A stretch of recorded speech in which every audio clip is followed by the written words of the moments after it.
भाइयों नमस्कार। मैं आपका भाई जगलर बोल रहा हूँ। भाइयों मैं आज आपको ले चलता हूँ अपने नानी के गांव में, अपने ननिहाल। जब मैं छोटा था, ऐसे ही करीब 16-17 साल का रहा होऊंगा, तब मैं जब भी अपनी नानी के यहाँ जाता था तो जब तक मेरे पास 1000, 1200, 1500 रुपये नहीं इकट्ठे हो जाते थे तब तक मैं उनके यहाँ जाता नहीं था। अपने पिताजी के द्वारा दिए गए जेब खर्चे के पैसे बचा बचा के मैं 1000, 1200 रुपये इकट्ठे कर लेता था। फिर एक बार मैं अपने नानी के गांव गया। मई का समय था।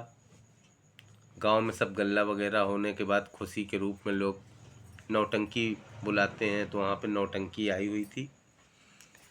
तो जब मैं वहाँ पे गया तो 3 दिन की नौटंकी थी। पहले दिन मैंने जब वहाँ पे एक गाने पे खुश होके 2 रुपये दिए, फिर एक गाने पे खुश होके 2 रुपये दिए, मैंने 4 रुपये दिए एक रात में जोकर को बुला के। तो हमारे ननिहाल में जो लड़कियां थीं, कोई मौसी लगती थी, कोई कुछ लगती थीं, तो उनमें से एक मौसी थी, मधु मौसी। उन्होंने मुझसे कह दिया, आपने तो भैया नाक ही कटा दी।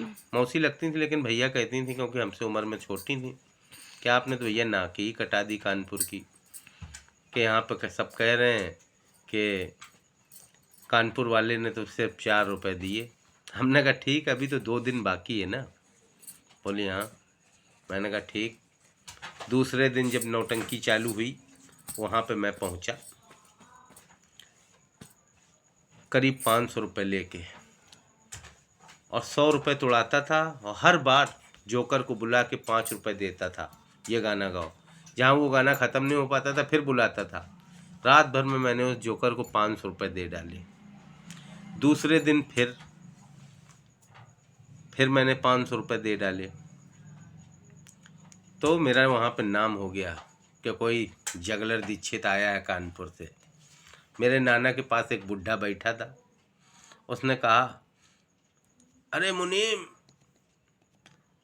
एक कानपुर वाला आया है लड़का, उसने तो पूरे मेले में और पास के गांव में अपना नाम ऊंचा कर दिया। तब तक मैं निकला बाहर। मेरे नाना बोले, यही है वो। बोले क्या, ये तुम्हारा नाती है?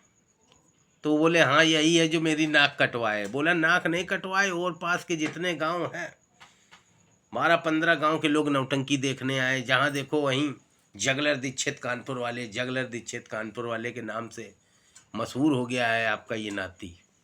मेरे नाना भी बहुत खुश हो गए, शबाशी दिए मुझको। हमने कहा ठीक है।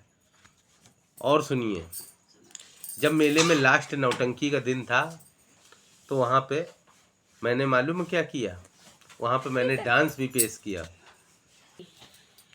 तो भाइयों वहाँ पे मैंने खूब मनोरंजन किया।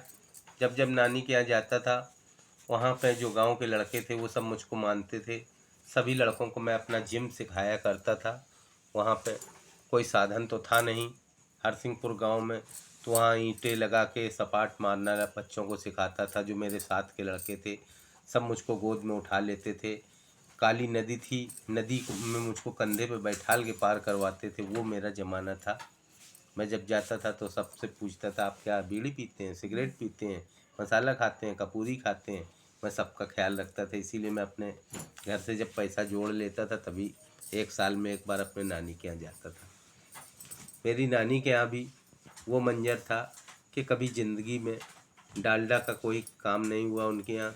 या तो घी में ही पूड़ी तली जाती थी या कड़वे तेल से तली जाती थी, लेकिन कभी डालडे का यूज नहीं हुआ।